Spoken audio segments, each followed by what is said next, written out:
What's up guys, and welcome back to Bass Fishing Tips. And in today's video we're going to be talking about the Fluke. This is a bait that so many people have a ton of confidence in, and rightly so. It is a bait that even for me, I've taken all over this country and as well as out of this country and caught bass on it. And it doesn't matter if I'm in a river, a lake, a pond, or a stream, I can confidently pick up a Fluke and I can go bass fishing and catch bass on it. But in today's video I want to break down the actual Fluke that I use, because I think it's super important to pick the right one, as well as 3 tips that I use while fishing the Fluke that have helped me to just be a little bit more efficient out on the water and to catch some bass using this awesome bait. But before we get into all that, I actually have to pick a giveaway winner from our last video. So if you watched my best baits for the month of May video, in that video I gave away one of everything that we talked about in that video.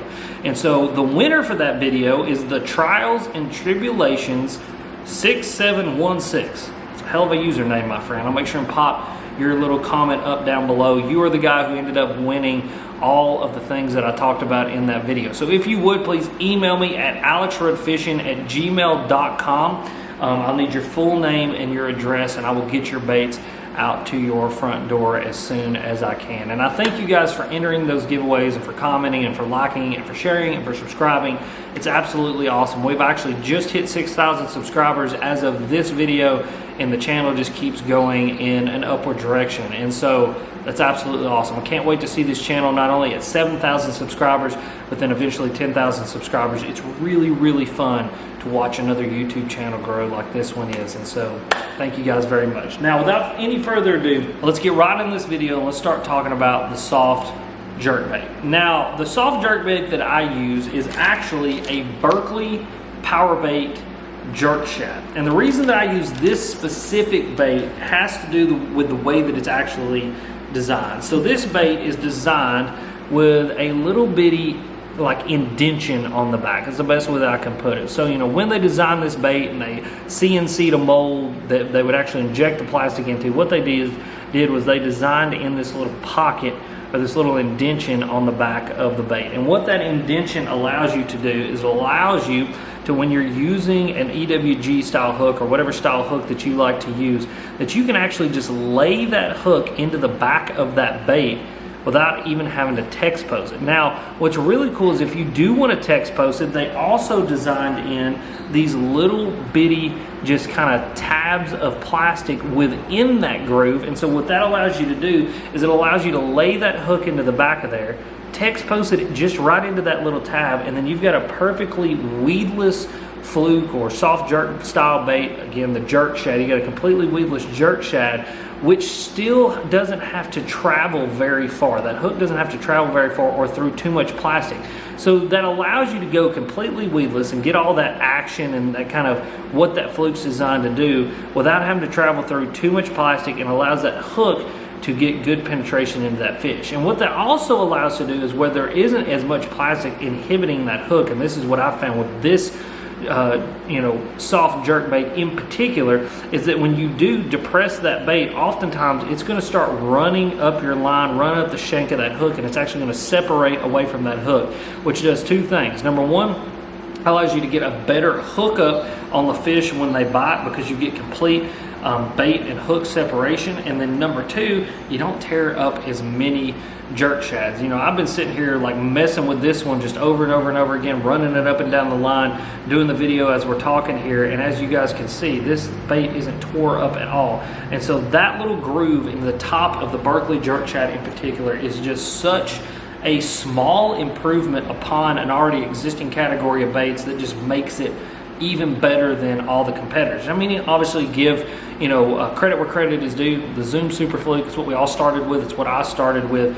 It's like the OG. But these companies, as they take baits and they take designs and they make them their own, because it's just the nature of the fishing industry, doing little slight modifications like that and just little bitty differences in the design that allow you to have those kind of key things that we're all looking for with this bait makes a huge difference in catching fish and just being efficient out on the water. And so the Berkley jerk shad is my favorite because of that one little design kind of thing right there in the back. It's not a big difference, but it's a small difference that makes big differences when you're actually catching fish. So now that we've talked about the bait that I actually use, let's get into the tips around fishing the soft jerk bait or the jerk shad or the fluke or whatever you guys want to call it. So tip number one has everything to do with the hook that I actually use. And so I want to kind of preface this by saying I think that this is one of the biggest mistakes that anglers make around fishing a fluke or a soft jerk bait.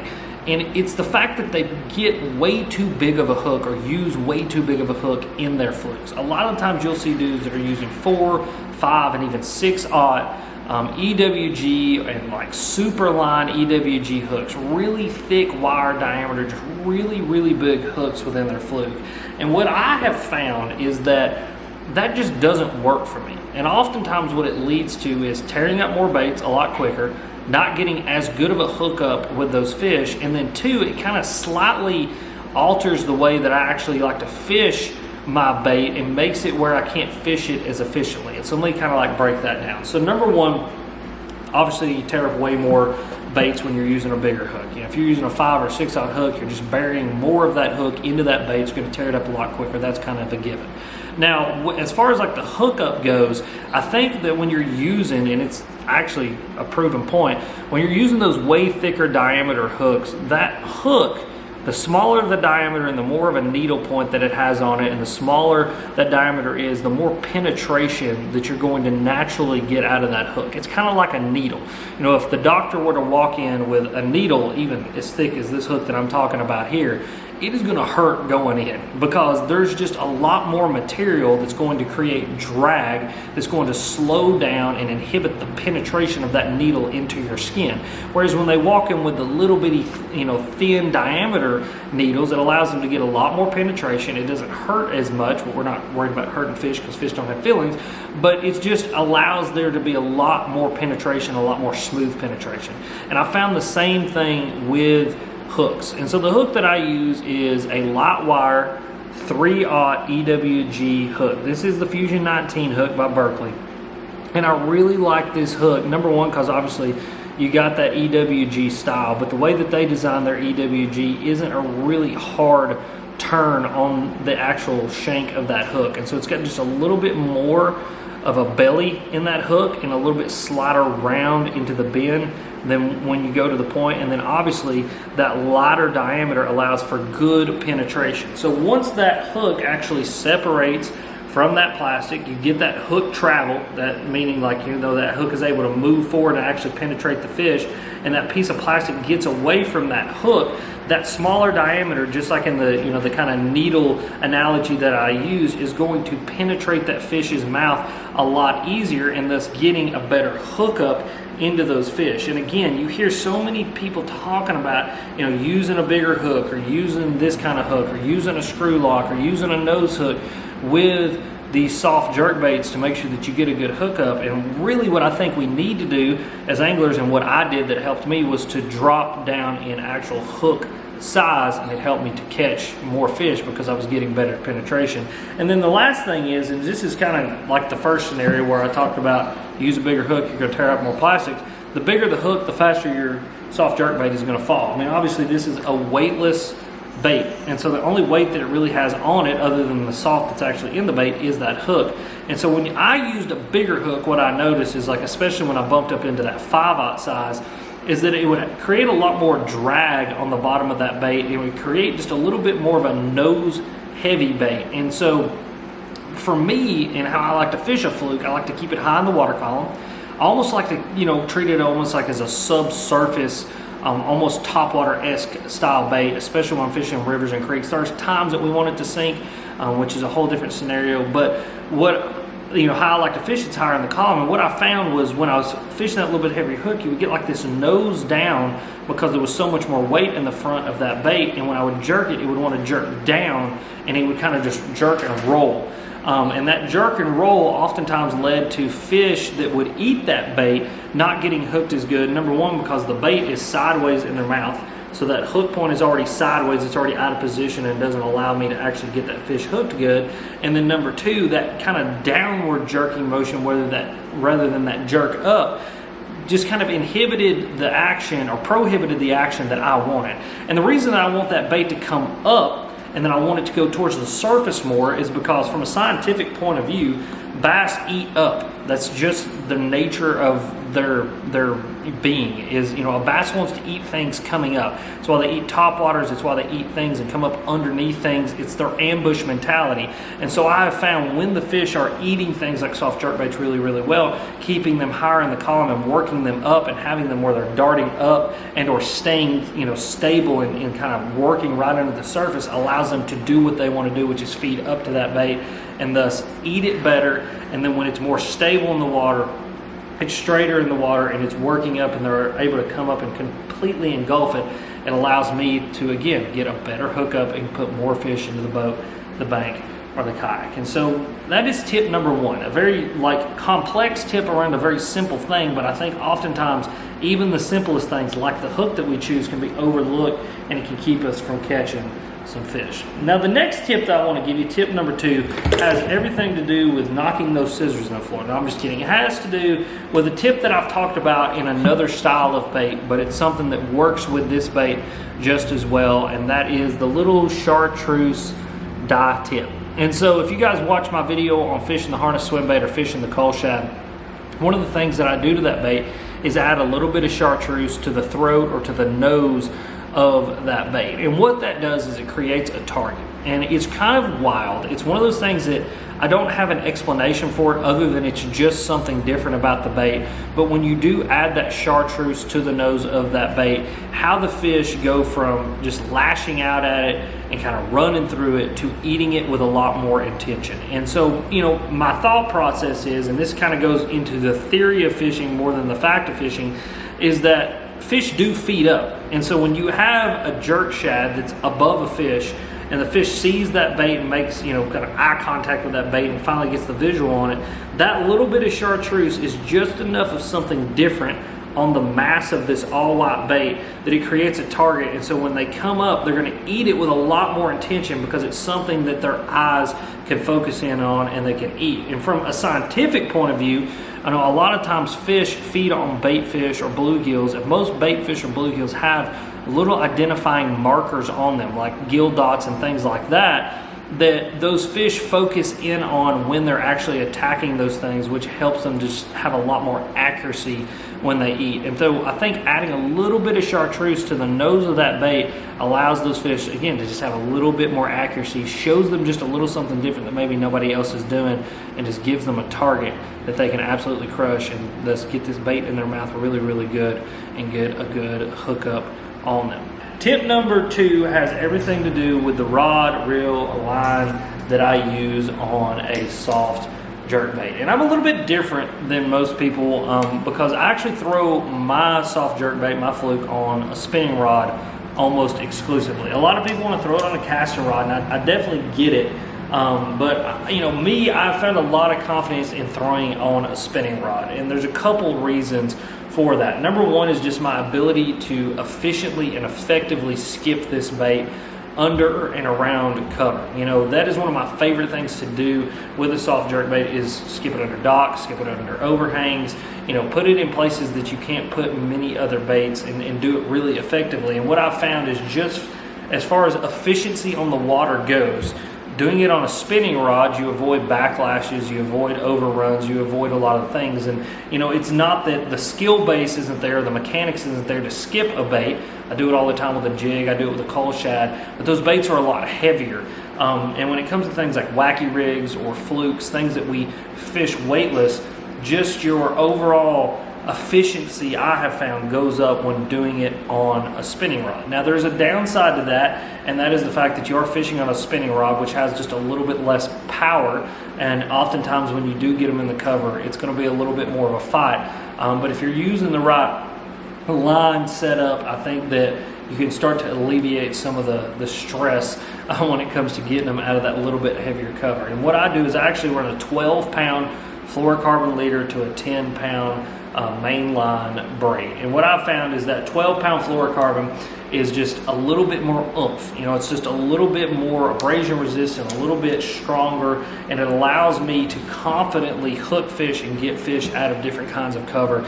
And you know, I can't tell you how many times I've had bass run me over a limb or run me around a dock post.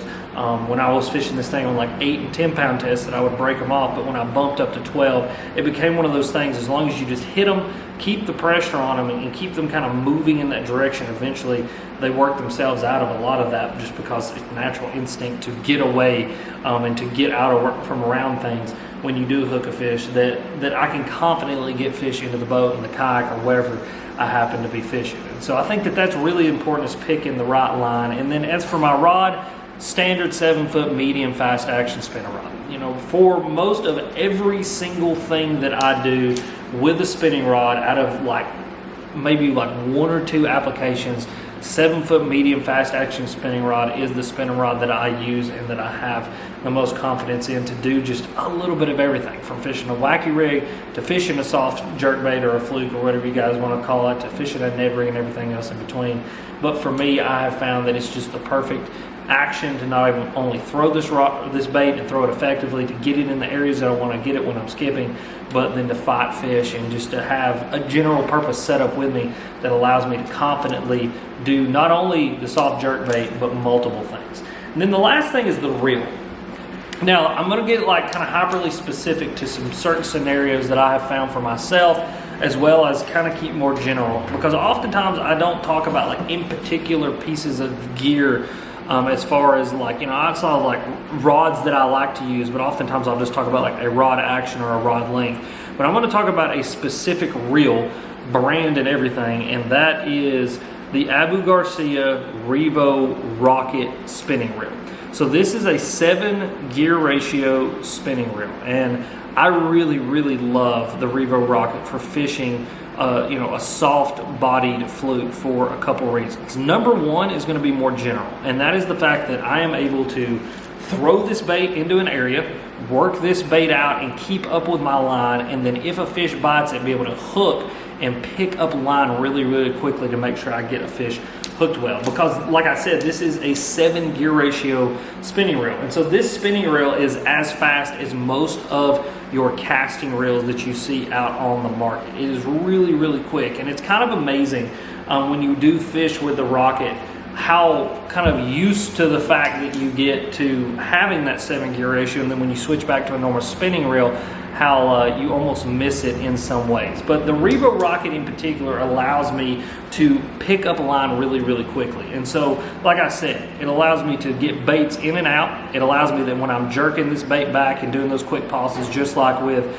you know, a normal jerkbait, I'm able to keep up with my line and able to fish it really effectively. And then just the efficiency of, if I cast into an area and I make a bad cast, and or I've cast into an area and I'm ready to go to the next area, I can quickly pick up line and make that cast, and it just makes me a little bit more efficient out on the water. And then too, when they bite, hook them and then keeping up with them, because a lot of the times with the soft jerkbait, you guys have probably noticed that these fish will follow it out and just overtake it and keep swimming towards you. They'll knock a lot of slack in your line, and when they knock that slack into your line like that, you've got to pick up that line, pick up that slack to be able to get a good hook into them and to do everything that our hook and our bait needs to do that we talked about earlier, and getting those fish hooked. And so it's just one of those things that I really, really like the Rocket for that instance. Now, to get more specific as to why I like the Rocket, it has to do with fishing the fluke in a particular kind of way. And so this is going to be a little bit of an additional tip, we'll say, on a way that I actually like to fish the fluke, and that is a burn and pause method. So a lot of anglers, me included, one of my favorite ways to fish you know, a soft body jerkbait is just that jerk, jerk, pause. Jerk, jerk, jerk, pause. You know, figure out a cadence that those fish want. Keep that thing high up in the column. You know, get it to dart back and forth, and you can catch a lot of fish that way. But one way that I have found that really catches, you know, smallmouth and spotted bass in particular, it'll catch largemouth too, because I've caught some big largemouth doing it as well, is a burn pause. And so when I'm using that Revo Rocket, again, that 7 gear ratio reel, it's a lot faster. What I'll actually do with this bait is I'll throw it out there, I'll let it sink for 4 to 5 seconds, and then I'll just burn pause. Burn pause. And the crazy thing about it is you think, Alex, what action does it give that bait? It doesn't give it much action at all. But what that bait does is it just comes through the column really fast and it just stops and then whoo, and goes off again. And I have seen so many times when bass will react to the fluke in that way when they won't react to it in any other way at all. And that spinning reel, like I said, that specific reel being 7 gear ratio allows me to do that and do it really effectively and be able to cover water, move that bait really, really fast how I want to, and do that burn and pause method and get those bass to bite. And so that's some fluke information for you guys, some stuff that you guys can go out and confidently use to catch some more fish this time of year. And if you enjoyed this video, click this video, it's popping up right here.